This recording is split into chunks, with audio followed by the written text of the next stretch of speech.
A new MMO. Oh yeah, I heard about that. I feel like it's always scary to come up with new MMOs. The new MMO, it's called Pax Dei. Here, we can watch the trailer maybe together. I don't understand why they're making so many MMOs if most of them fail. Yeah, I mean, I do think it's very, definitely very ballsy. Let's watch it. It's the game that many of us have been practicing throughout our professional careers to make. Is it too loud or is it good? And that's why everyone on the team is building this game, because this is the game that we've been wanting to play for a very long time. Yeah, I mean, we've been talking about this Let me project know how for that 20 is. years almost. Oh, yeah, absolutely. 20 years? We feel we're creating a common dream here, which is bigger than our own. Yeah, Pax Dei. I agree. I'm not 100% about the name. I think the name is a little bit off. Like, I don't know what it means, but I'm sure that when they decided this name, they put a lot of thought and passion and heart into it. That's usually what thoughtful names are, but it does feel a little bit like off, a little bit too cryptic. So yeah, that's my initial thought. Second thought is this scenery reminds me of like a Witcher 3 type of world, and it looks really cool. Also very, very cool lighting effects on the metal and everything. It looks really good.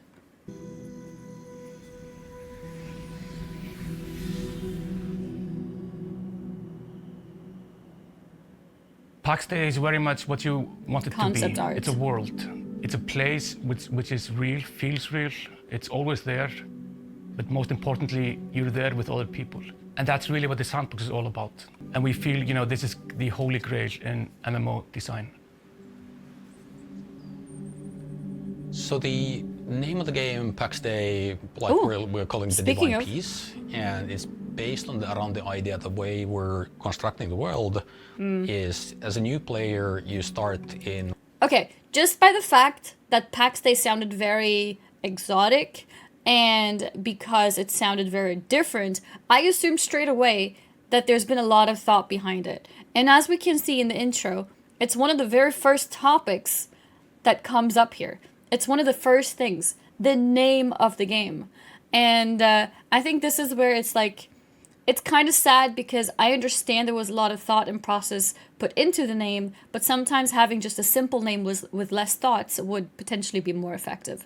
I don't think the name of the game is going to decide whether the game, you know, makes it or doesn't, but just a thought that I had. What we're calling the Heartlands.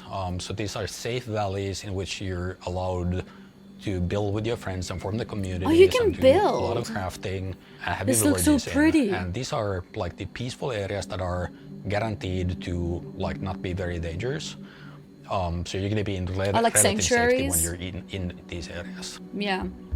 So we have modularity built in how we do the visuals of It it. looks The good incredible. thing about doing it that way is that we also then give the players and the crafting part of our game a lot of flexibility and customizability. And we're pushing this very, very far for Pax Dei. For the player, we Cool. offer a character which has multiple different layers. So depending on what type of game you as a player want to play, you can combine these items which have specific stats.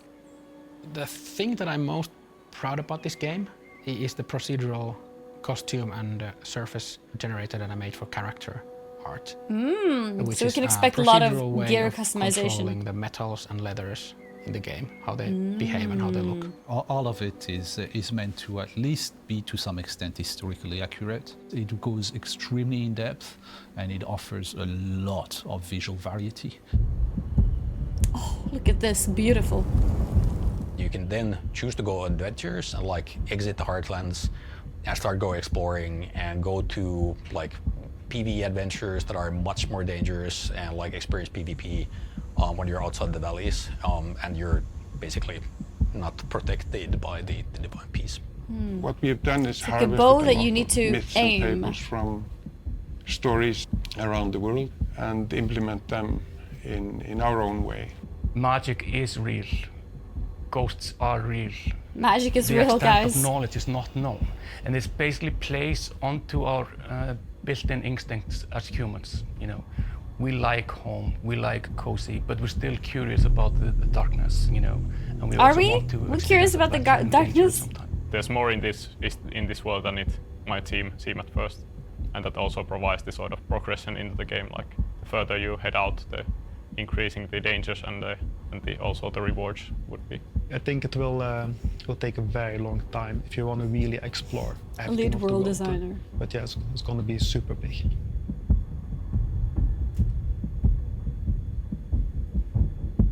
It For seems Pax like a Dei, lot of we're things using we're seeing here is Unreal actually Engine straight 5, in like Photoshop. And this allows us to do incredibly vast worlds in incredible details. We have this semi-procedural approach where the human makes the interesting and important decisions and then the computer fills out the rest. You can change things in a really large scale in a matter of seconds. Striking that right balance between areas that are nice to play in, but have those cool views and epic views of the mountains. Currently, we're focusing on the PC platform, and we're focusing on launching it on Steam. We're also working on multi-platform. We have the game working for other platforms, and we already have concepts of that, but the current focus is the PC launch on Steam. The ultimate idea is that we want the game to be playable from any device. It's a way to casually engage with the game, maybe at work. Nice or, IKEA cupboards. IKEA shelves. In the car, and it's very handy to be able to do this from any device, like a mobile device. I have never owned a gaming PC, and I have always admired the beautiful worlds that PC players get to experience, and this is my chance actually as a more Wait, what? She's the head of the studio and was never a gamer? casual gamer to join in on the fun together with the core MMO players, having my... Yeah, no, I mean, this is fair enough. And if she is head of studio, she's just like the money behind it. Then her coming in with her sort of a casual approach, being interested in, trying the game herself, that's respectable. Own little niche thing to do in... Are you saying she's just there for the money? I mean, I don't know. I'm just wondering, like, how can you be the boss of a big game? But then I realized, like, there's the boss of, like, directing the actual game, and then there's the boss of the directing, right? So I'm realizing now she's the outer shell. So it makes sense, I think. In the world of Pax Dei. So if you like games that look similar, but like never experienced that in the context of MMOs, I'm hoping that this game is going to be the one for you that actually breaks the barrier and you want to join an MMO. I mean, I work in insurance. It isn't a hobby. That's not what I'm talking about here. I do think, like, for example, if you're a director of a game, I would hope for the love of God that you are a gamer yourself, so you can have a vision of what you want to see in a game. Because I think someone who doesn't play games would not know how to design one. She knows how to run a business. Exactly, yeah. She knows how to run a business. And we need people who can run business. Like, when you make a game, you need people who know how to run the business. You need people who know how to market, right? The marketing people don't necessarily need to be gamers. They just need to know marketing. I just misunderstood head of studio as, like, director. And I was like, why is the game director like someone who's a casual gamer? But yeah, I misunderstood. And I think her like actually trying to be a little bit involved with, describing herself as a casual gamer and wanting Pax Dei to be welcoming to casual gamers, I think that's a plus. It's both for very casual and very hardcore. And the beauty is when we both have casual and hardcore. Two playstyles meet. That's where the magic happens, because they will need each other. So True. experienced players can support new players, and new players can just get new gear and join their friends in an adventure. As a solo player or as a casual player, you can provide like an incredible amount of value and kind of feed the market in your area, or like find the market that has some kind of need. It looks really pretty. You don't need to participate in the big drama. But the fact that there is big drama happening in the world gives the world the context. You will see the soldiers, going to war. You will feel it. Everyone finds a role to play because everyone in the world of Pax Dei matters.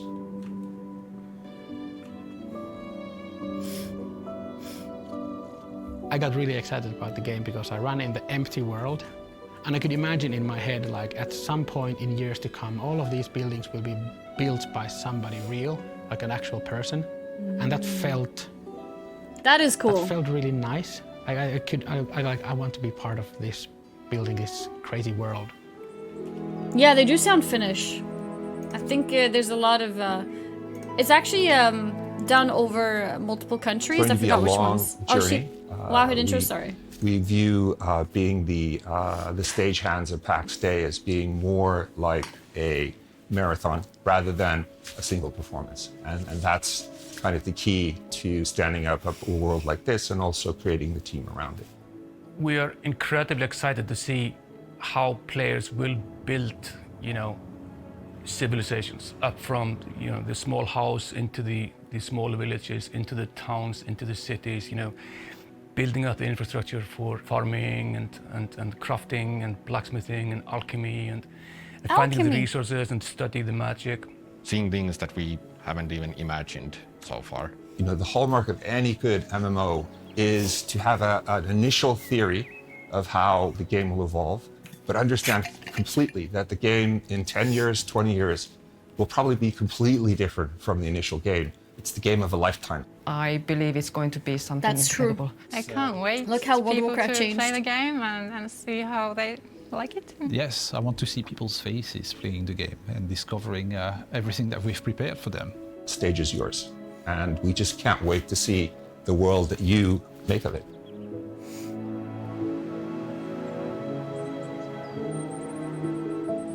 So please go to playpaxday.com or find Pax Dei on Steam, wishlist us, and we'll begin opening up access for our first wave of testers before too long.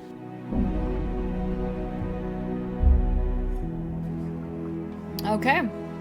I think it sounds like the team has a lot of passion, and this little video teaser announcement, I guess it is, was nicely put together. Nicely put together. And yeah, I'm looking forward to seeing what's next, to be honest. We'll try it out for sure.